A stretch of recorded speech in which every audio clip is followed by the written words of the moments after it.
right, thank you all. Good evening. Thank you, Nate, for allowing us to be here and giving us some space. Thank you, Scott, for serving in this seat for 8 years and keeping it warm for one of us here. We appreciate that. For those I haven't met, my name is Joey Ruffalo, and I am running for North Ward Alderman. I want to begin with a story that sort of defines who I am. It's shaped my life, and it's something about my father. My father was a blind Army veteran, Bronze Star recipient, and I'm convinced that he had me to be his guide kid, because he didn't have a guide dog, so he had me guide him around everywhere. One of my first civic lessons was when I was 4 years old. We went to vote. We walked down to the Knights of Columbus Hall, grabbed his paper. We went in with the old-time stencil and metal folding thing. Chris Davis isn't here to kind of correct me on what's what, and we read the names, and he allowed me to, again, Chris Davis isn't here, he allowed me to poke the hole.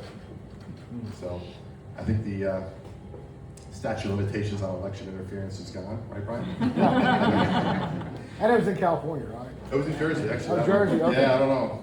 Maybe I come after this though. Oh, good.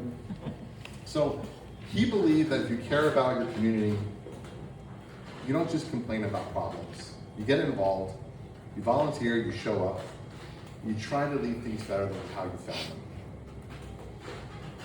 So I understand that communities are only as strong as the people willing to invest their time and energy into them. This is something that he taught me. He was a community activist. He went around proving to people that he wasn't a blind person, but a person who happened to be blind.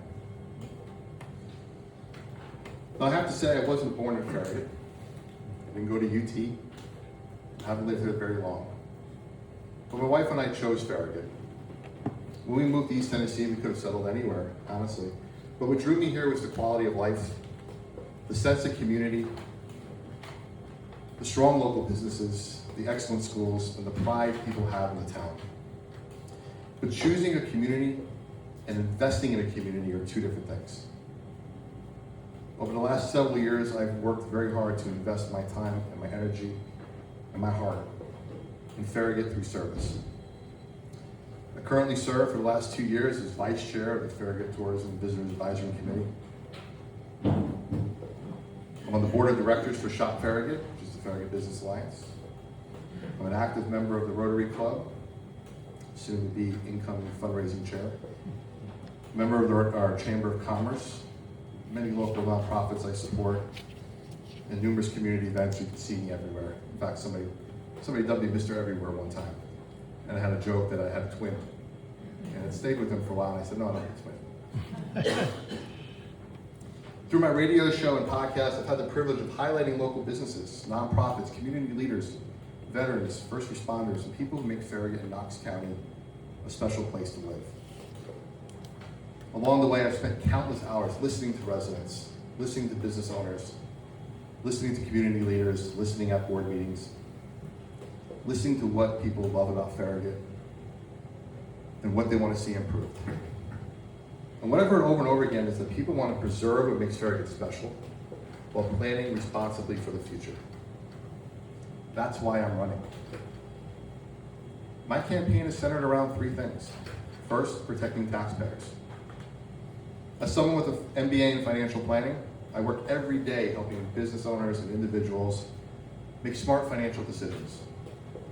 I believe local government should operate with the same level of responsibility and discipline that we expect from our households and business. Second is protecting Farragut's character through strategic growth. I'm not anti-growth. Well, that's the chatter.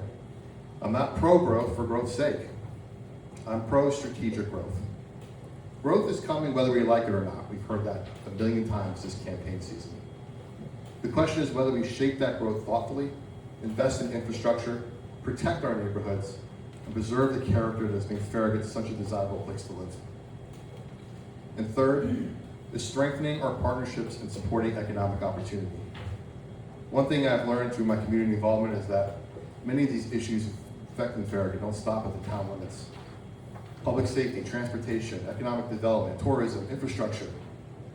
These issues require cooperation. Over the last several years, I've intentionally worked to build relationships with county leaders, commissioners, community organizers, organizations, business leaders, public safety officials, because I believe collaboration gets results better than working in silos. Farragut deserves a strong voice at the table, and I believe those relationships can help strengthen Farragut's position and improve cooperation between the town and our county partners. When I look at Farragut 10 years from now, I want to see a town that remains financially strong, supports thriving local businesses, preserves its unique character, and continues to be one of the most desirable communities in East Tennessee.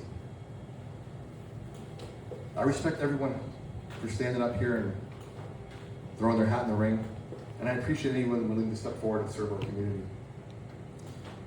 What I bring is a combination of financial expertise, business experience, community involvement, and relationships that extend beyond our borders.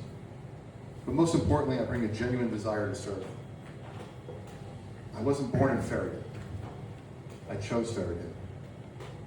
And over the last several years, I've invested my time, my energy, and my heart into this community. Because I believe in what Farragut is and what it will become. I'm honored to earn your support and opportunity to serve as your next North Ward Alderman. Thank you for your time.